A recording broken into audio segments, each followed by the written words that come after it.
Hello friends, आज discuss करेंगे about transvaginal ultrasound. ये क्या होता है, इसे कब करते हैं, क्यों करते हैं।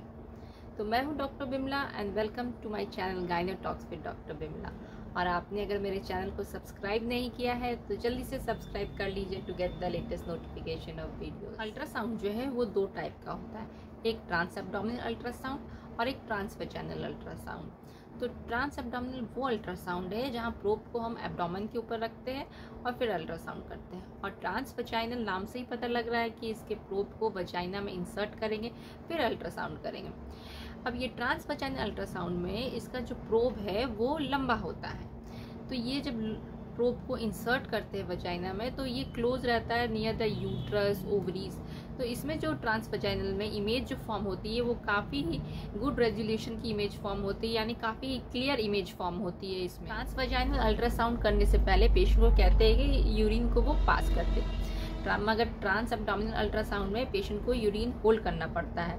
तो ये एक एडवांटेज है of transvaginal ultrasound over the transabdominal ultrasound. ये क्विक, तुरंत और ईजिली हो जाता है।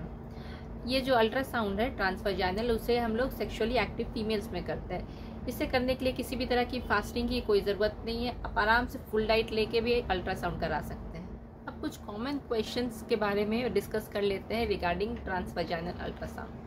तो ट्रांसवजाइनल अल्ट्रासाउंड का जो प्रोब होता है वो थोड़ा लंबा होता है। इसे देख के कुछ फीमेल्स डर जाती हैं। तो क्या ये पेनफुल प्रोसीजर है? तो no, this is a painless procedure most of the time, 99%। But एक कंडीशन है वजाइनिस्मस जहाँ ये पेनफुल हो सकता। नेक्स्ट क्वेश्चन है, क्या ये सेफ है प्रेगनेंसी में? इसका आंसर है यस। ये मदर के लिए भी और फीटस के लिए, दोनों के लिए ही एब्सोल्युटली सेफ होती है अर्ली प्रेगनेंसी में। अब नेक्स्ट क्वेश्चन आता है कि क्या ये ब्लीडिंग करवा सकती है प्रेगनेंसी में? तो इसका आंसर है नो।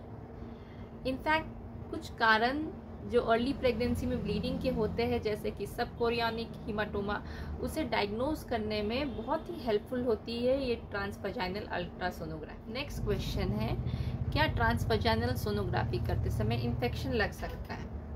तो इसका आंसर है नो।